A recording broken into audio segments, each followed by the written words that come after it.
My name's Garry Robson. I'm one of the artistic directors of Birds of Paradise. All our work is focused around creative access, so that anybody in theory can come and see our shows. Anybody with an impairment, whether they're blind, anybody who's deaf, anybody who has access needs like myself, wheelchair users, they can come to our show. And all our marketing and all our kind of outreach is all based around that premise of total access. And I think we sort of go further with that, because I think we aim to reach, for example, we're doing a young person show at the moment, The Tin Soldier. And our aim there, I think, is to be accessible to kids, if you know what I mean. So rather than just sort of, putting on a big spectacular and inviting kids along to come, their parents to spend a huge amount of money to come and see it and buy all the merchandise, we try and do stuff where it's an experience for the kids as soon as they come in the door, that we create an environment, an atmosphere in which they can relax, they can feel part of what's going on, they can ask questions, they can learn a little bit about the show they're going to see. So we do access in the widest sense. We place professional deaf and disabled performers centre stage in all our productions, and also artists, so writers and directors and producers as well. And I think that's really important. That's an aim to change the face of Scottish theatre. So it's to say, look, you don't just have to cast a disabled person when it's a disabled part, kind of whatever that is, Also, they're just, like the rest of us, we're not angels, we're not demons, we're somewhere in between, and we can play most things on a stage, and so kind of look at what we can do. So it's about trying to change the face of theatre. It was quite exciting for me. I remember getting a letter, I'd moved to Scotland in about 2001, and I remember getting a letter saying, Birds of Paradise are casting for a show. And there was a lot of interest in the theatre, in the industry, from writers and performers to get involved and to make work with disabled people and for disabled people, but less sense of the disabled performers themselves having agency and control. This was recognised, I think, within Birds of Paradise, and they invited disabled writers to come forward with plays that they could stage. It was going to be a major production. Andy Arnold at the Tron was heavily involved with it. It was going to be a major piece of work, change the face of what Birds of Paradise did. And that was a big step. And I put an idea in for a show, and in the end, I'd already produced it once in England. They asked me to bring it up here and direct it as well, And that was their stepping stone into saying that we're going to control this. We're going to control the means of production, if you like, and we're going to make the shows we want to make, and we're going to make really good quality theatre.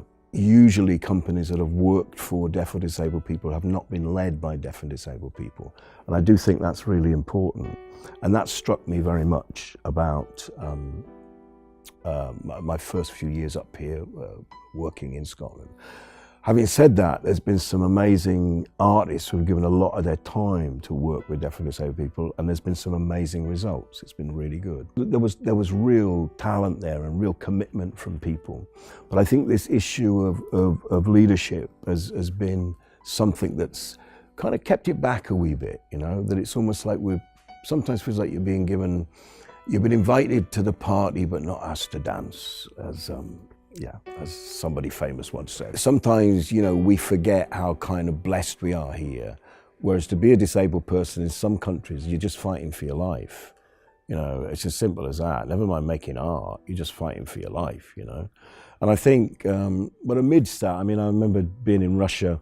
This show, that Tin Soldier, is based around initially my experiences in going to an orphanage in Russia where deaf and disabled people were kind of stored. They were packaged, really. They weren't properly looked after. And meeting some of the kids in there. And it was all part of a big asylum. And I remember coming out at the end of the visit, which was quite disturbing, quite shocking, I found, and quite joyful in another way, because the kids were amazingly resilient. They had so much talent and imagination, it was such a waste that this man, this boy, I think he must have been in his early 20s, sort of came up in his rickety old wheelchair and wheeled towards me And my team and my interpreters and sort of said, where's he from? And they said, oh, he's from Scotland. Scotland? No, he's from Britain, UK. No. No. There's no wheelchairs. There's no wheelchairs in England. There's no wheelchairs in Scotland. And this kind of vision of this boy had was that, you know, other parts of the world, people like him didn't exist because, you know, there was money to solve everything, you know. And it showed how unwanted these kids were. That they didn't have any rights at all. And that's what they took on into themselves, you know. And they couldn't believe that a progressive Western country would still have disabled people in it, you know. It was like, so it's that, you know, that perspective is very, very important and one we shouldn't forget. No. I think we understand the issues really much better. I mean, that's just the reality because it's our everyday experience. It's our lived experience. And it's our lived experience that we're putting on stage. I mean, we don't put on work that's polemical as such.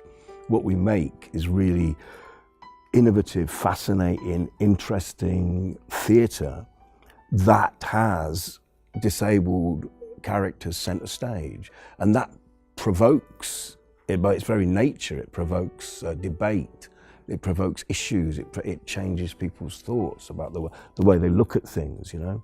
So that's why it's really important. We're relating our lived experience out there, you know, we're not hijacking it.